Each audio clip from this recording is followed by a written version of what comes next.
아멘. 오늘 출애굽기 17장 8절에서 16절 말씀 가지고 교회는 기도로 승리합니다. 교회는 기도로 승리합니다 하는 제목으로 말씀 나누겠습니다. 우리 같이 한번 하시겠습니다. 교회는 기도로 승리합니다. 다 믿으시는 줄로 믿습니다. 아멘. 교회는 기도로 승리합니다. 올해 2021년 새해가 밝고 벌써 두 번째 주일입니다. 올 한 해 승리하시는 성도님들 되시기를 주님의 이름으로 축원합니다. 네. 우리의 삶에 승리가 꼭 필요한데요. 이 승리라는 단어를 우리가 이렇게 중요하게 여기는 걸 보면 우리의 삶이 굉장히 뭔가 치열하다는 것이 깔려 있죠. 승리하는 삶, 가만히 있어도 어렵지 않으면 이 승리라는 단어가 굳이 왜 필요하겠습니까? 이전에 제가 고등부 때 또 대학부 때 불렀던 이 찬양이 있습니다. 뭐냐 하면 세상은 평화 원하지만 하는 그런 찬양이에요. 들어보신 분이 있을 수 있는데 이 찬양이 이래요. 이 CCM인데 세상은 평화 원하지만 전쟁의 소문 더 늘어간다. 이 모든 인간 고통 두려움 뿐 그 지겨움 끝없네. 그러나 주 여기 계시니 우리가 아들 믿을 때에 그의 영으로 하나 돼. 우리가 아들 믿을 때에 그의 영으로 하나 돼. 아멘. 이런 찬양입니다. 들어보신 적 있으세요? 예, 아마 좋은 주일학교를 나오셨으면 들어보셨을 수도 있을런지 모르겠습니다. 근데 정말 오래간만에 갑자기 이 생각이 나서 찾아보고 불러봤습니다. 저도 불러보니까 기억은 나는데요. 근데 이 가사가 정말 와닿는 겁니다. 가사가 뭡니까? 세상은 평화 원하지만 전쟁의 소문도 늘어간다. 여러분, 지금은요, 오늘날의 시대는 전 세계가 그냥 세상 구석구석에 있는 뉴스들을 그냥 방 안에서 하루아침에 그냥 함께 들을 수 있는 시대가 되었지 않습니까? 그런데 여러분 보면 평화라는 게 이 시대에 거의 없는 거예요. 보니까 지금 그래서 오늘 하루를 내가 평화롭게 지냈다. 여러분 이게 기적입니다. 오늘 하루를 내가 아무 무사고 정말 아무 어려움 없이 지냈다. 그것 자체가 하나님 어제 하루가 그렇게 보내셨습니까? 하나님께서 주신 기적의 하루인 줄 믿으시길 축복합니다. 왜냐하면 내가 평안하게 보내는 이 하루에 다른 쪽에 보면요. 뭐 여러 가지 또 어젠가도 보니까 인도네시아에 비행기 추락돼서 얼마나 많은 사람들이 또 갑자기 희생되고 한참 조용하다 싶었더니만 비행기 추락되고 뭐 내가 건강하다 싶으면 가족 중에 아프고 가족이 건강하다 싶으면 또 내가 또 무슨 일이 있고 이거 하루라도 평화롭게 지낸다는 게 내 마음먹은 대로 되지가 않는다는 겁니다. 세상은 평화 원하지만 전쟁의 소문, 어려움의 소문은 점점 더 늘어가고요. 이 모든 인간 고통 두려움뿐 그 지겨움 끝없네. 제가 이 단어에 저한테 꽂혔어요. 이 지겨움 끝없네. 정말 지겨운 겁니다. 어떨 때는 하나님 이 고통이 좀 빨리 끝났으면 좋겠습니다. 정말 하나님 영적으로도 그렇고 세상적으로도 그렇고 정말 지겹습니다. 어떤 때는 정말 지겨워요. 제가 저를 볼 때도 하나님 그러니까 오늘 하루 성령 충만하게 하나님 뜻대로 산 것 같으면 어떨 때는 저 스스로 좀 혼미해지고 제 스스로 뭔가 좀 하나님 앞에 기쁘시게 못 해드린 것 같고 그럴 때는요 하나님 제 스스로 저를 볼 때도 지겹습니다. 이런 마음이 생기는 그런 삶을 우리가 살아가는 것이죠. 평화롭게 살고 싶어도 그게 잘 되지 않습니다. 이유가 뭘까요? 우리가 이 땅에서 사는 동안 우리의 연약한 죄성도 있지만요. 우리를 끊임없이 공격하고 정말 주변에 있는 어떤 상황이든 사람이든 부추겨서 우리로 하여금 평화를 깨는 그런 사단, 영적인 세력들 이런 것들이 있는 것이죠. 근데 그게 표면적으로 나타날 때는 오늘 말씀에 나오는 것처럼 이 아말렉과 같은 존재로 우리의 삶에 찾아오고 다가옵니다. 출애굽기를 가만히 보면 여러분 출애굽기에 특별히 그 광야의 여정 자체가 이 땅에서 믿는 자들이 겪는 시험과 시련이 마치 축소판으로 거기 드러나 있는 것 같습니다. 막 영적으로 기갈한 상태, 물이 없고 한 번쯤 막 그 출애굽해서 너무 기뻤는가 하면 갑자기 또 이 뭐 먹을 것도 없고 이런 상황이 되어서 경제적인 위기가 닥치고 또 막 이 뭡니까 오히려 과거가 막 생각나면서 옛날이 좋았는데 이런 생각 가지게 하면서 뭐 뒤를 돌아보면서 껄껄하는 그때 이렇게 할 걸, 그때 저걸 선택할 걸, 껄껄껄 이러면서 신앙생활하는 마치 우리 모습들이 이 광야 속에서 보이지 않습니까? 오늘 말씀해 보면 이 네 번째 광야의 시험입니다. 르비딤에 있는데 겨우 마실 물이 없어서 모세가 반석을 쳐서 하나님 뜻에 의해서 반석을 쳐서 물을 얻어서 그 기갈을 해결했지 않습니까?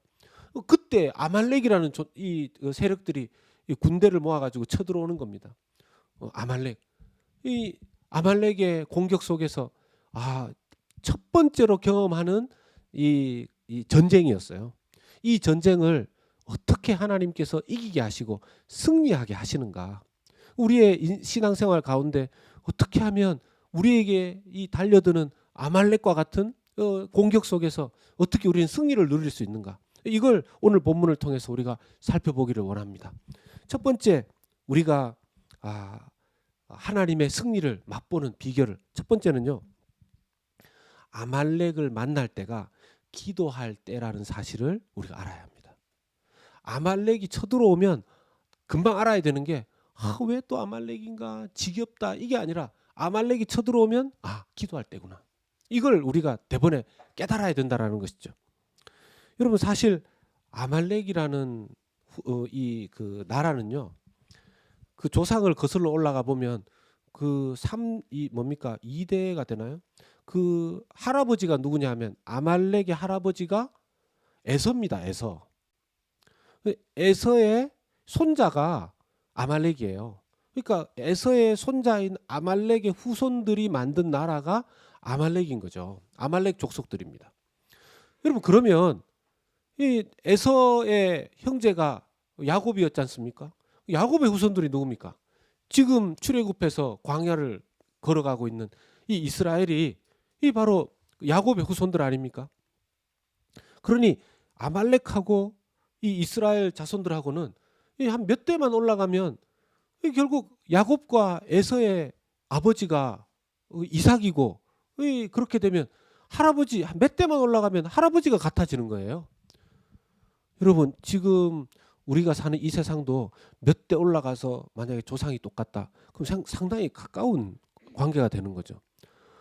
근데 지금 이 아말렉이 알고 보면 뭐 좀 그렇게 멀지 않은 친인척이 될 수 있는데, 지금 출애굽해가지고 광야에서 이 가나안까지 가야 되는 자기들하고 전쟁할 이유도 마음도 없는 이 대상들을 막 괴롭히는 겁니다.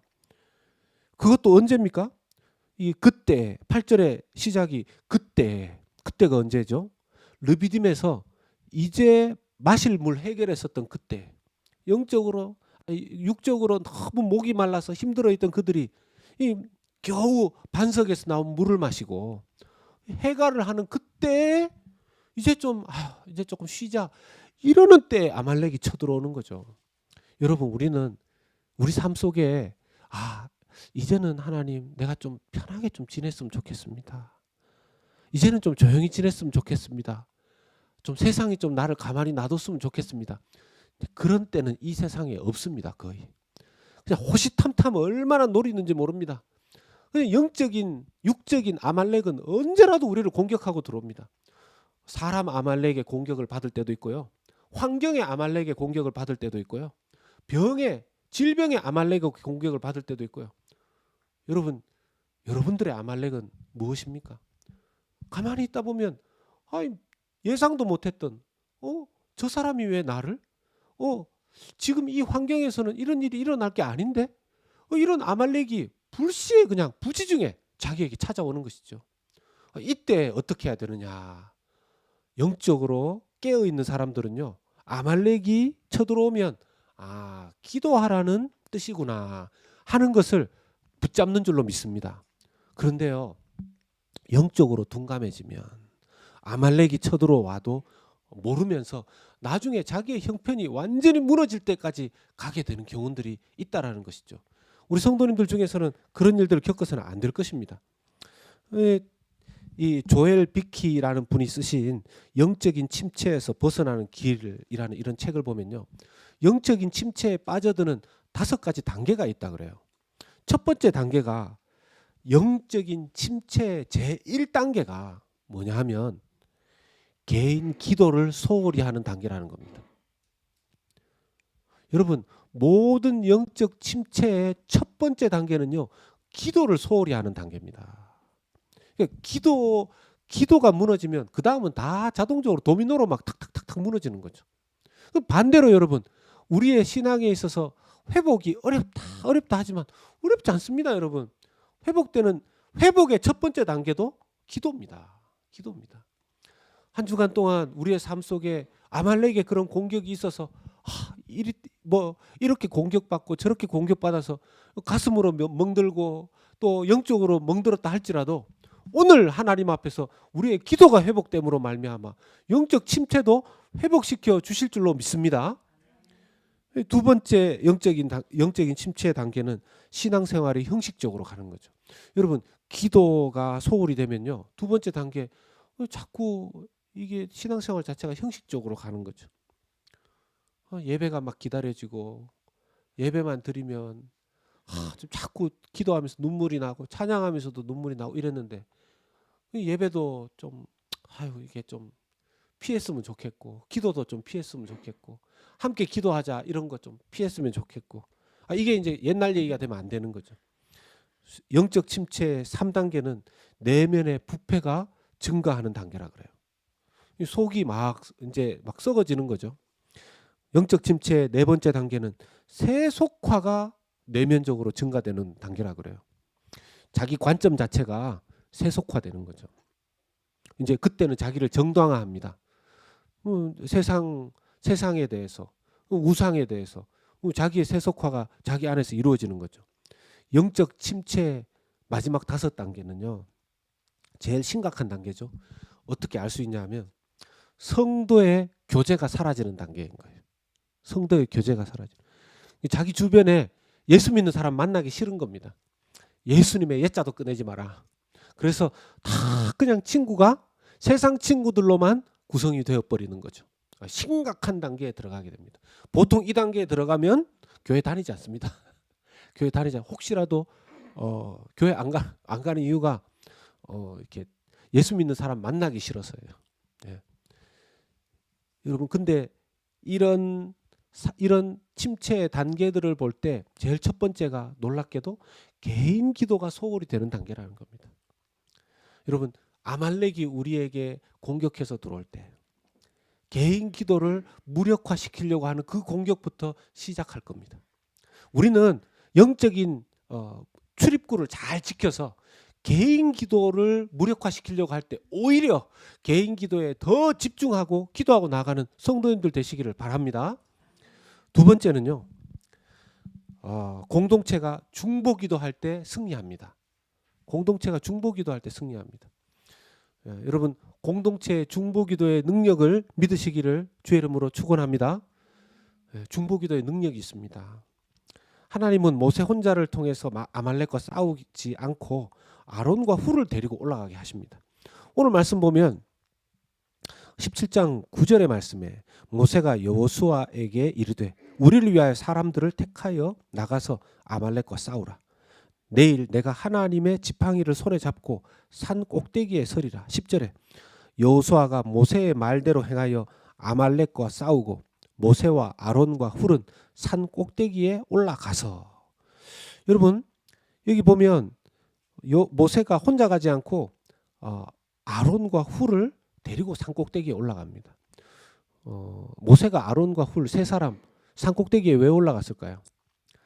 산 꼭대기에 이제 한국 사람들은, 미국 사람들은 좀 안 그렇던데 한국 사람들은 산에만 올라가면 하는 게 있어요. 야호. 야호 막 이러면서 그냥 이렇게 속의 스트레스를 그렇게 좀 푸는 것 같은데요. 여러분, 모세와 함께 이 세 사람이 산 꼭대기에 올라간 이유는 다름 아니라 기도하러 올라간 거죠. 여러분, 모세의 나이가 얼마입니까? 벌써 이미 80이 넘은 사람 아닙니까? 그러니 아말렉이 쳐들어왔을 때 자기가 전쟁하러 가는 게 아니라 자기는 약하기 때문에 자기가 의지할 수 있는 최고의 능력, 기도하러 산으로 올라가는 것이죠. 기도에 능력 있는 줄 믿으시길 축복합니다. 여러분, 내가 약한데 내가 주님을 위해서 무엇을 할 수 있을까? 기도하는 게 주님께 영광 돌리고 이 땅에 하나님의 응답을 받는 귀하고 놀라운 수단이 되는 것입니다. 통로가 되는 것입니다. 그런데 모세가 지혜롭게 혼자 가지 않고 두 사람 함께 갑니다. 여러분, 세상에 혼자 하면 안 되는 게 두 가지 있다 그래요. 혼자 하면 안 되는 거. 첫 번째는 결혼. 결혼은 혼자 할 수가 없죠. 혼자 결혼하는 사람이 어디 있습니까? 자기 혼자 신랑 신부 다 하는 사람이 없지 않습니까? 결혼은 반드시 두 사람이 있어야 가정을 꾸릴 수가 있습니다. 그리고 두 번째, 꼭 함께 해야 되는 거. 그리스도인은 함께 해야 되는 하나님의 부르심이 있는 줄로 믿으시길 축복합니다. 여러분, 혼자 있는 그리스도인만큼 비성경적인 게 없습니다. 나는 크리스찬인데, 나는 그리스도인인데 혼자 있습니다. 나는 혼자 있는 게 좋습니다. 아무도 나하고 같이 하지 마십시오. 그래서 그 사람들이 잘 하는 거 있지 않습니까? 혼자 내버려도 leave me alone, leave me alone. 뭐 어떨 때 그런 얘기 너무 많이 들을 때가 있어요. 나 혼자 가만히 냅두라고. 신경 쓰지 말라고. 그것만큼 비성경적인 게 없습니다. 그리스도인은 반드시 함께하게 되어 있습니다. 왜냐하면요, 하나님께서는 영적으로 서로 섬기고 격려하도록 우리 사람들을 만드셨기 때문이에요. 혼자 못 삽니다. 하나님은 함께 있을 때 힘을 얻도록 만드셨어요. 놀랍게 혼자 기도하면 어렵지만 두 사람, 세 사람이 함께 기도하면 더 파워풀한 기도의 능력을 경험하게 되어 있습니다. 그 능력을 경험하며 그 능력을 믿으시는 우리 성도님들 되시기를 주의 이름으로 축원합니다. 지혜로운 건요, 가정에서도 혼자 기도하시다가 어떨 때 혼자 기도하는데 뭔가가 더 간절하다. 그러면 부부가 함께 기도하면 너무 좋은 거죠. 자녀가 있으면 자녀와 함께 기도하면 더 좋은 거죠. 올 한 해는 여러분 꼭 가정 예배도 회복하실 수 있기를 바랍니다. 가족들과 함께 예배드리고 가족들과 함께 뭐 거창하게 하려고 하지 마시고 함께 그냥 찬송 하나 부르고 뭐 그것도 어려우면 간단하게 모두 아는 찬양 하나 부르고 기도하는 거죠. 한 가지 기도 제목, 두 가지 기도 제목으로 기도하는 것도 하나님께서 놀랍게 축복해 주시는 거죠. 교회는 어떻게 해서든지 서로 영적으로 섬기고 격려하기를 힘써야 합니다. 이번에 제가 계속 기도하는 가운데 하나님 우리 교회 구조와 조직을 세우게 하여 주시옵소서 했을 때 첫 번째로 하나님께서 제 마음에 확신을 주신 것은 전도회를 세우는 거였어요. 제가 왜 남성교회, 여성교회로 이름을 짓지 않고 전도회로 지었는가 하는 이유가 있습니다. 선교회라고 짓고 보니까 단어를 통해서 사람들이 이런 오해를 하시는지, 선교회라고 지으니까 멀리 있는 선교사님에 대해서는 얼마나 관심을 가지는데 가까이 있는 영혼들에 대해서는 좀 약한 것 같았어요.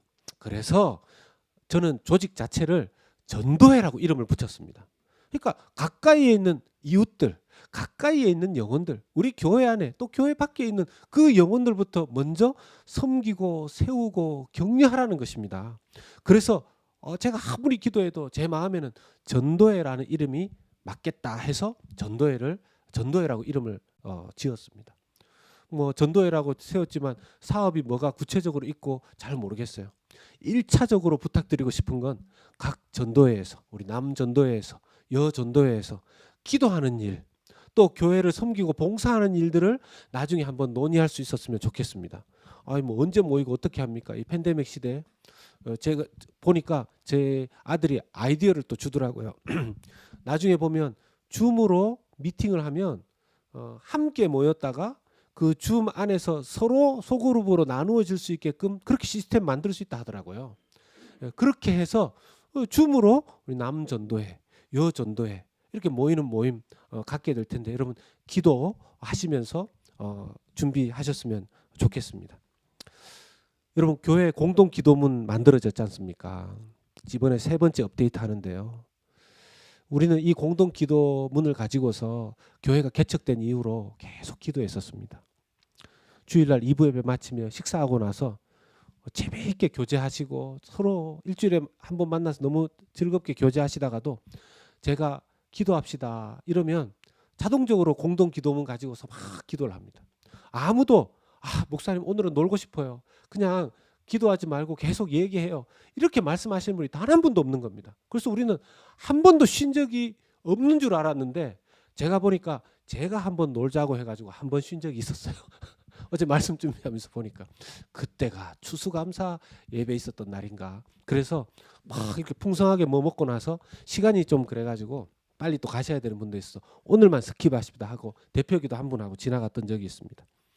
교회가 한 목소리로 합심해서 같은 기도 제목으로 기도한다는 것, 놀랍고도 파워풀한 응답이 있는 줄로 믿습니다. 기도대로 되었어요. 앞으로 남은 기도의 응답들은 2021년도에 계속 이루어지게 하실 줄로 믿습니다. 거기에다가 그래서 여러분 서로 우리가 기도해 줘야 되고요. 거기에 여러분 초대교회 때도 보십시오. 사도들이 붙잡혀 갔을 때도 교회가 기도했을 때 옥문이 열리고 사도들이 그 문에서 나오지 않았습니까? 그 감옥에서 풀려지지 않았습니까? 여러 가지 어려운 일들이 있지만 여러분 제가 보면 우리 성도님들 중에서 이 기도 제목을 이렇게 부탁할 때가 있어요. 이걸 위해서 좀 기도해 주세요. 저걸 위해서 기도해 주세요.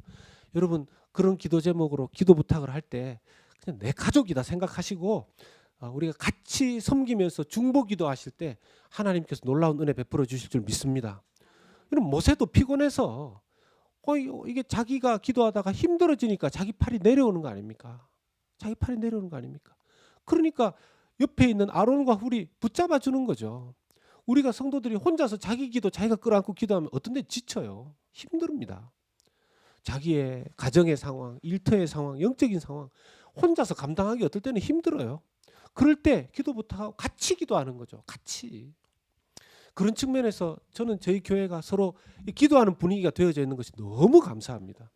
이제 한 가지 더 말씀을 드리면 2021년도가 되면서 제가 보다가 이 탐 레이너라는 미국의 전문 컨설팅 하시는 목사님, 박사님이 계세요. 그분이 2021년도 목회자를 위한 새해 기도 7가지라는 제목으로 칼럼을 쓰셨어요.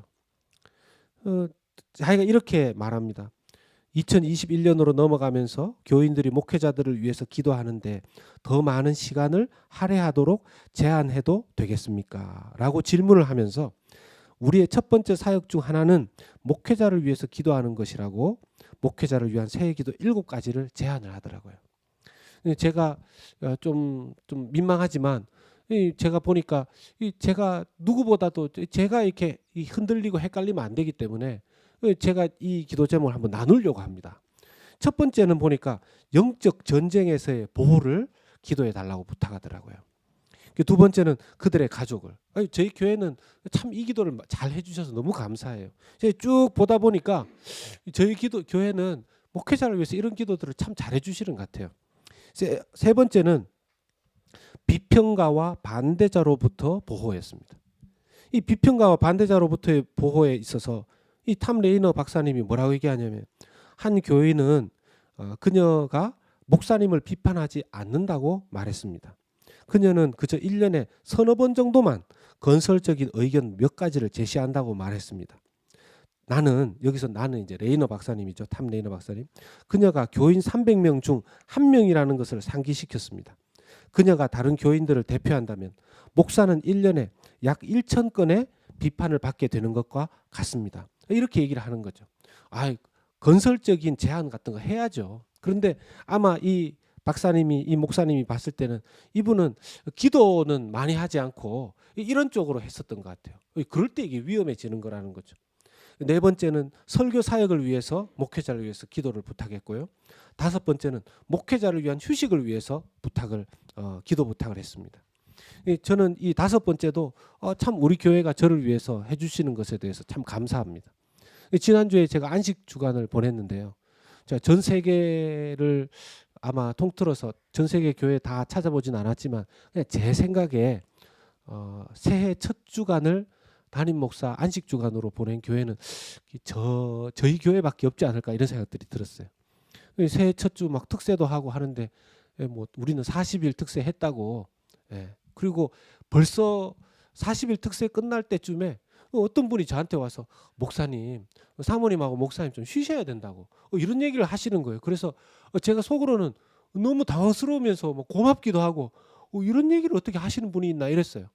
근데 나중에 뭐 이렇게 연말 보내는데 제 속에 이렇게 좀 축적된 피곤이 또 좀 나타나는 겁니다. 아내도 혼자서 뭐 막 이렇게 치고 제가 좀 어떨 때는 까다롭게 이건 좀 이렇게 하세요 저렇게 하세요 리허설 할 때 한 번 더 합시다 이랬더니만 혼자서 치느라고 뭐 손가락도 아프다 그러고 뭐 이래가지고 같이 쉬어야 되겠더라고요. 그래서 쉬겠습니다 그랬더니만 제가 이걸 몇 분한테 얘기를 하니까 목사님 쉬셔야죠. 저는 이렇게 얘기하면 목사님 새해 첫 주에 어디를 가십니까? 뭘 쉬십니까? 특세를 첫 주에 하셔야죠 이럴 줄 알았는데 목사님 쉬셔야죠. 당연히 쉬셔야죠 이러는 거예요. 그래서 이상하다. 이게 좀 어떻게 된 건가? 근데 그냥 기도하면서 담대하게 딱 쉬었는데요. 하나님 안에서 정말 감사하게 쉬었습니다. 예.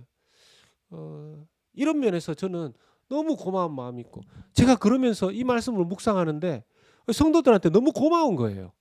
이제 보니까 뭡니까 12절에 모세의 팔이 피곤함에 모세가 아마 산꼭대기에서 서서 기도했던 것 같아요. 두 손 들고 막 하나님 우리 이스라엘 저 아말렉한테 져서 죽고 한 명이라도 다치고 이러면 안 됩니다. 막 이렇게 기도하는데 이게 나이도 있고 하니까 피곤했던 것 같아요. 팔이 점점 내려오고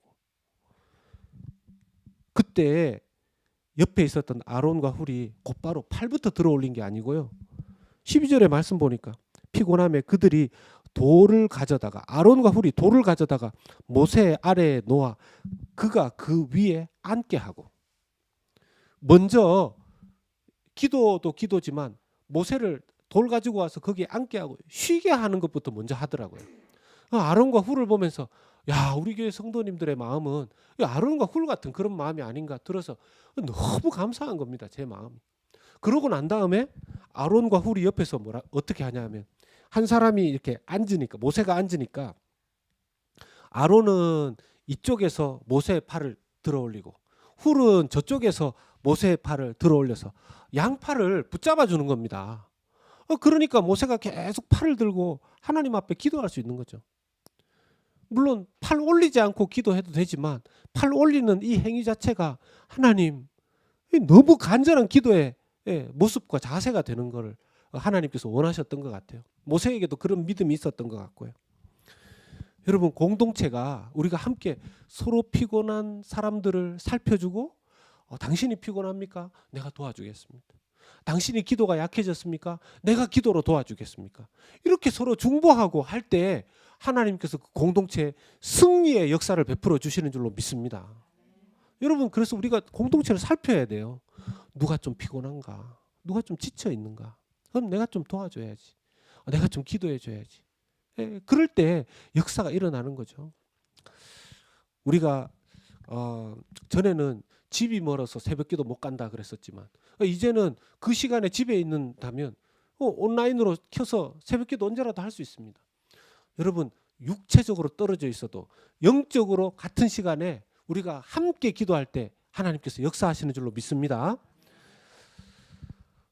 세 번째는요.